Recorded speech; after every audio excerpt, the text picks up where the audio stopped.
Welcome back to another action-packed episode of the Deadly Podcast of Kung Fu, brought to you by the Villains of Man, where myself, Justin Raymer, attempts to traverse the continuity of Marvel's most prolific martial artists in Iron Fist and Shang Chi. If you want to keep up with the podcast on social media, you can do so over at Twitter, X, Instagram, Blue Sky, and Threads. If you want to keep up with myself, Justin Raymer, you can do so over on Instagram, Twitter, X. If you want to hear me and my buddies play some tabletop role-playing games such as Dungeons & Dragons and Resident Evil, you can go check out The Last Tavern on the Left podcast wherever you follow Deadly Kung Fu Pod at. We are currently in the Infinity Crisis of the Omniverse, my comic book, manga-inspired campaign. The players who are playing Doctor Doom, Kid Goku, and Donatello are currently in the world of Dragon Ball, fighting Orange Lantern, yes, Orange Lantern, Agent Orange, Skeletor, with an Orange Lantern power ring, as he tries to take the Dragon Balls and their omni-frequency transmitters, the only thing that allows them to travel through different worlds, away from them. It's been a lot of fun. I really like this part of the campaign. But if you're into manga and comics, please go subscribe and listen. But today, we are moving on from Avengers Assembled featuring Shang Chi to the Astonishing Avengers that was teased at the end of issue 5 of volume 3 of Avengers Assembled. It's kind of a mouthful. Now, there is some back issue reading if you want to do it. You can read the 2021 Winter Guard 4-part series or Avengers volume 8, number 49 and 50 from Jason Aaron. Those aren't really necessary. They might give you a little bit of insight as to what's going on with this issue, but I do recommend reading Incredible Hulk Volume 1, number 621 for the story involving Chernobog, and he is the villain for the issues we're covering today. You could also read Astonishing Avengers 1 through 4. I'm going to briefly go over those before I do the podcast like I usually do. Not a lot of Shang-Chi in issues 1 through 4 as they're playing some soccer. There's a benefit match between both Avenger squads, and Shang-Chi kind of gets some love here and there. It's not a whole lot he's not really focused on in the story, but basically missed opportunity for some Shaolin soccer inside jokes maybe. But this story is called The Monolith. Basically, a giant monolith comes up in New York City. Tyrannus comes from underground, and he's trying to take it over, and the Avengers are trying to stop him. But what we get with Shang-Chi is he's kind of amazed by Wanda's power. We see him and Lightning going after the ball. We just had them in Avengers Team Up watching Simon Williams' movie, so maybe they're going to be buddy-buddy. We do see him get attacked by Tyrannus, and what he tells Shang-Chi as he's attacking him with his psychic assault, he says, in 486 AD, a decade into my banishment, I was stabbed in the gut by a mad goth. I've recreated the memory for you, Shang-Chi. How do you rate the pain? And we see him clutching his chest and screaming in pain. And that's really kind of what happened to him as Romulus back in the Roman Empire, I do believe. That's what that was. Yeah, he was like 10 years old. He was crowned king.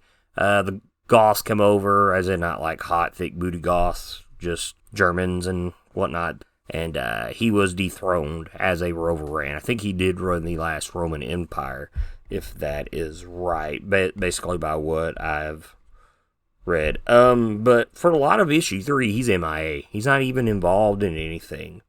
So not a lot to do with Shang-Chi in issues 1 through 4. But today we're covering the story that's called Deep Freeze, which he is in all 4 issues, which is 4 through 8. Creative team for 1 through 8. I have not read any issues past that. I know there's 2 issues. 3 issues probably about the time this releases. Steve Orlando has returning to write. We've got Francesco Archidiacono on pencils and inks. Carlos Lopez on colors. Travis Lanham on letters. And Alana Smith as your editor. So, obviously, she's going to edit this. She's doing all the Avengers stuff, so it makes a lot of sense. But Steve Orlando returning to write this team that he put together, Avengers Assembled. But let's go ahead and get to the synopsis. As a cruise ship moves into New York City port, a snowstorm centers on the vessel. One of the crew reports to the captain, only to be turned into a monster. From his body rises Chernobog the Diabol, the Russian god of chaos and darkness. Transforming the rest of the crew, the ship crashes into the port. At Avengers Mansion, Jarvis searches for Shang Chi's missing Kawiki fries. He and Janet try to tell the butler it's not a problem, but the debate's cut short by Mr. Sweeney in the crisis room. He informs the Avengers of the weather and the ship, and Commander Han and Wasp head out with Photon and Daredevil to investigate. The Avengers arrive to see the ship and quickly realize something is amiss. Before they can react, the bow turns into a monstrous maw and swallows them whole. Inside, they find themselves in the dark forest in winter. Now trapped inside, the Avengers quickly find themselves ambushed by the transformed ship crew.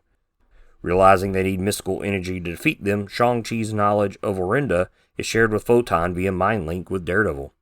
With the newfound energy, Monica easily returns the ship's crew back to normal. Continuing the search for Chernobog, the snow falls harder and the drifts pile higher.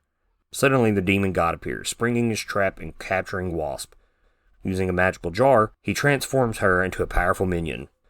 The crazed Janet attacks the Avengers using her amplified stinger attack on her friends. When it seems they are finished, Daredevil invades her mind, breaking Chernobog's control. Unimpressed with the Avengers, the demon god attempts to freeze them solid and almost succeeds. Knowing only one thing can defeat Chernobog, Shang-Chi confronts the god with one of the 10 rings. He's mocked for his bravery until Photon, charged with Orinda, grabs a ring and collides with Chernobog. Manified by the mystical metal, the life energy disrupts the evil god. With his magic fading, the ship releases the Avengers, the crew, and a defeated Chernobog, who quickly escapes. With the day saved, Jarvis arrives with breakfast for everyone involved and medical supplies for those in need. Not a whole lot to talk about here in regards to furthering any story with Shang-Chi. That's why I cover these team books. But we do get some more with the 10 rings, and it seems that Steve Orlando is enjoying playing with kind of maybe what they're capable of, because we haven't got enough of that from Gene Luen Yang when he wrote them into Marvel comic book lore. The one thing I like about Chernobog is he looks like a very evil Mikaboshi meets Goldar from the Mighty Morphin Power Rangers. He brings back the armor for this story, as we see in his first debut, and then in Avengers stuff, and the Winter Guard stuff I mentioned on the back issue reading list, he's not wearing that armor. Now, for those stories, he's here to attack the Avengers because he wants revenge because Thor defeated both him and Perun, who is another god on the Winter Guard. Yes, they have 2 gods on their team. And Thor defeated them both, and he wants revenge. So that's kind of what you get in the Avengers. It's just a panel in issue 49 and a panel in issue 50.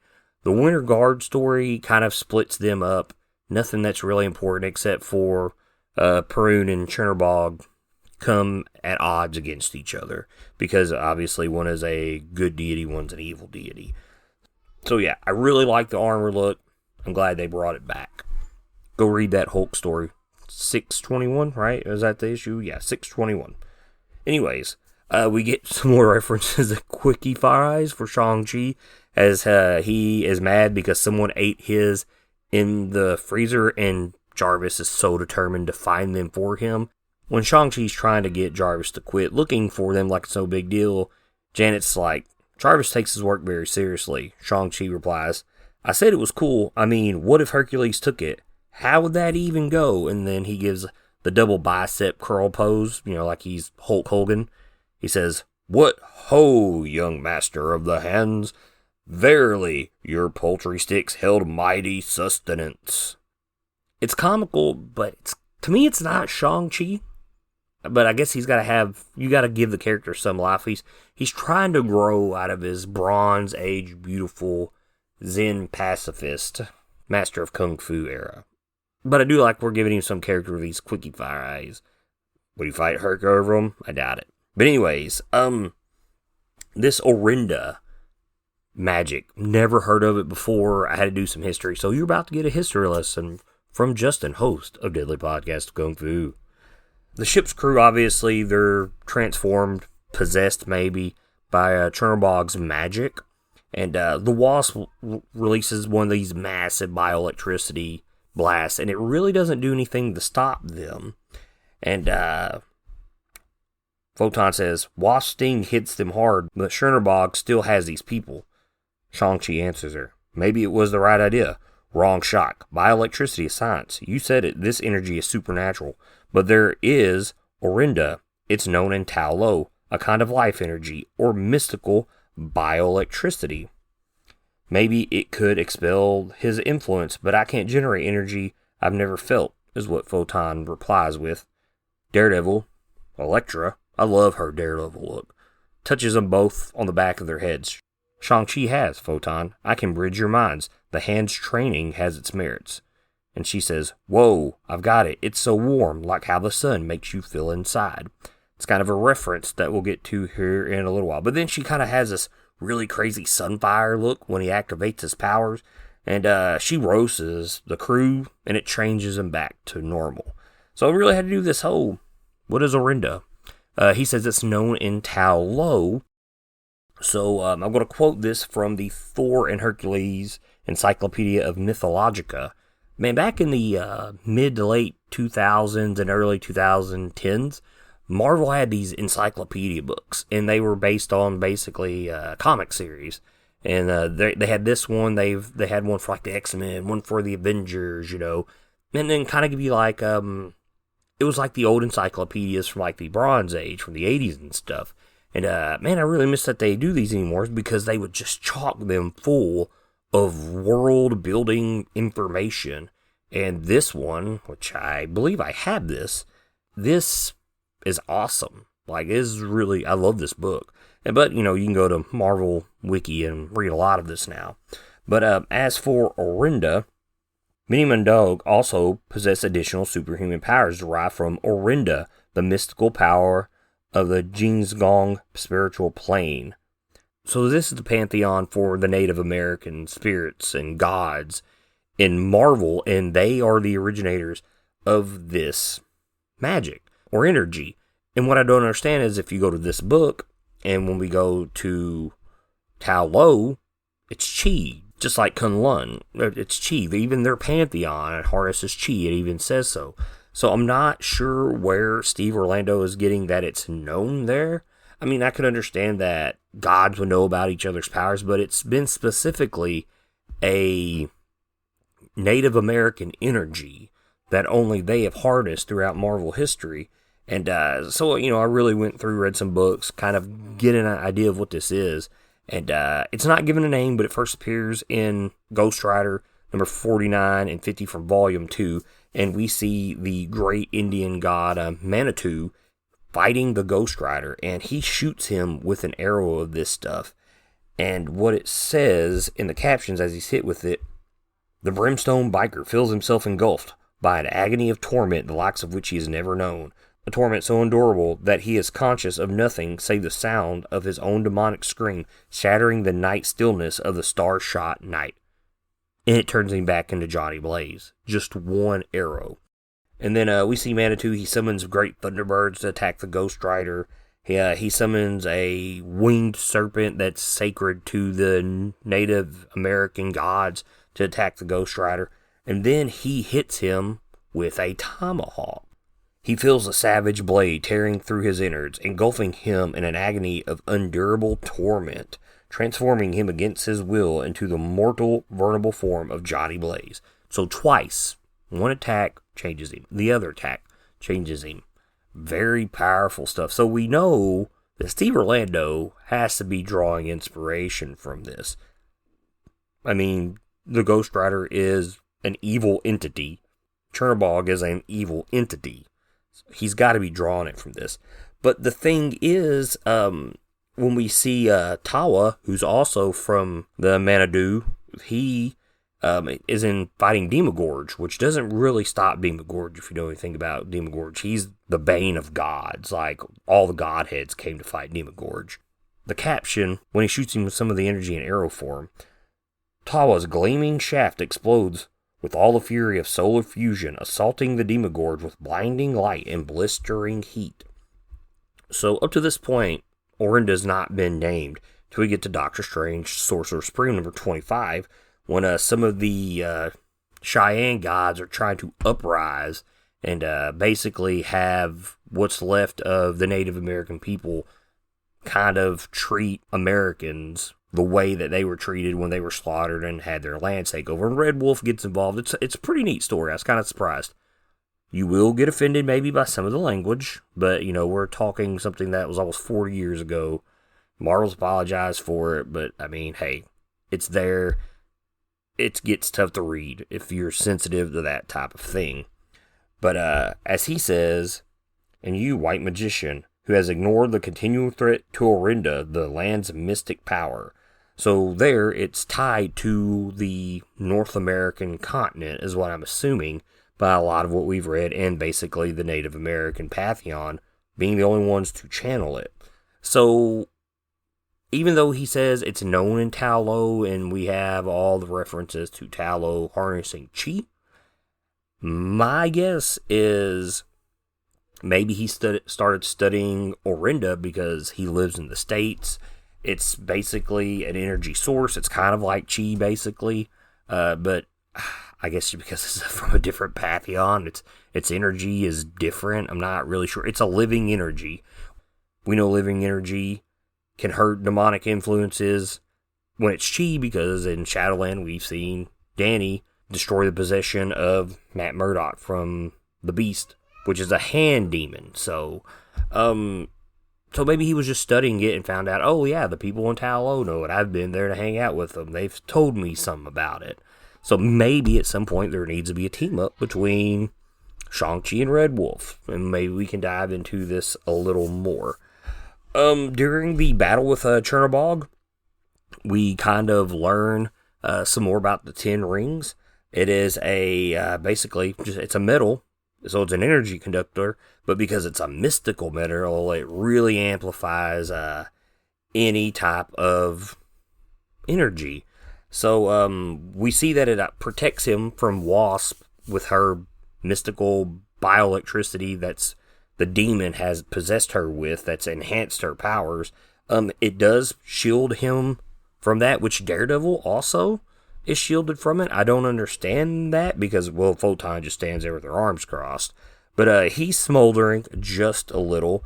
It does not protect him from having the top of his earlobe ripped off from Wasp. But it also protects him from Chernobog trying to deep freeze the Avengers. So he's got this crazy looking freaking steed, and he throws it, and it basically turns into an ice storm fireball. And it freezes Daredevil and Shang-Chi. He's like halfway frozen. So the rings are offering him a great deal of protection from all types of energy sources. So that's kind of cool to see. Now, this conductor for Orinda, this is what's really cool. So he knows that it'll conduct the bioelectricity. Steve Orlando does a great job of setting this up throughout the story to get to this point. So he's standing against Chernobog, and he says, "Oh, child, you will freeze. Warriors have bent themselves on my death since before the written word. The Avengers cut me deep, but I endure, and I remember my foes."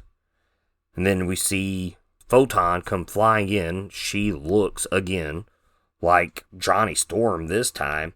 "Same here. Hey, Shang-Chi, give me a ring." "Yes, ma'am," and he's still frozen in ice.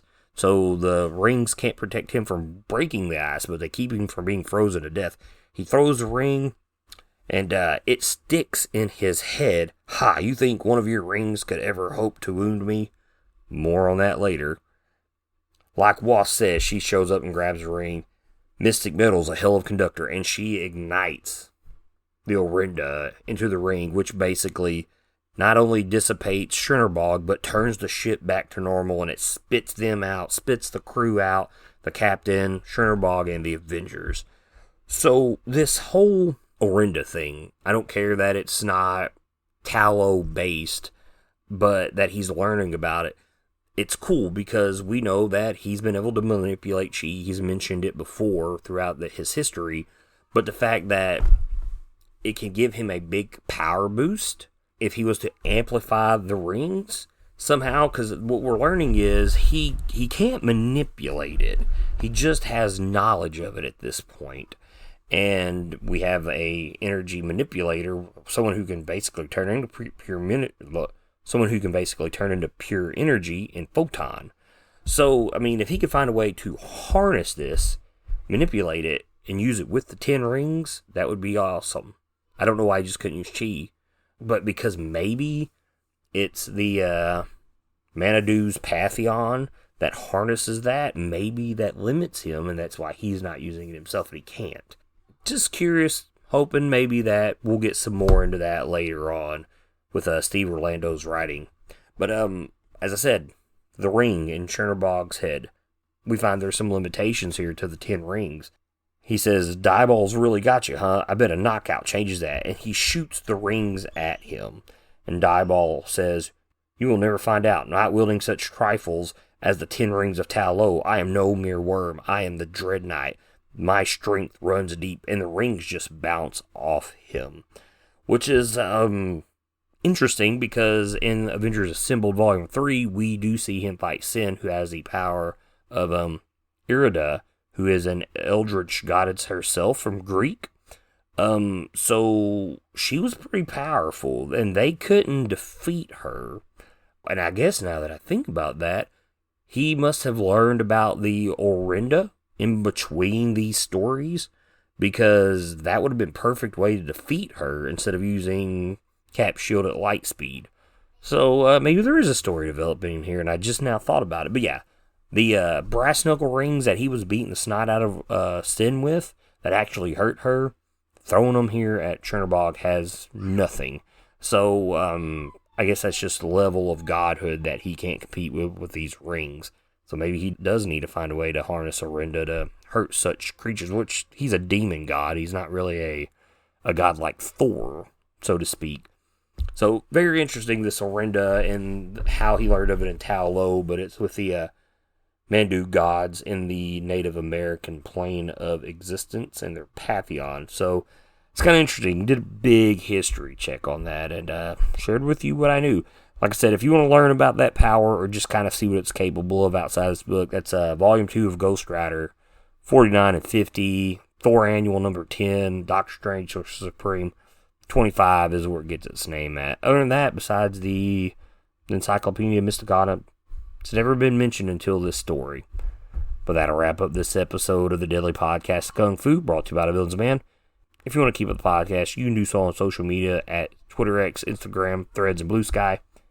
If you like my music, check out Rushing Tiger by Kuro over on SoundCloud and YouTube. But in the end, guys, remember, support your favorite podcasts, support your local comic book shops, and keep reading comics, guys.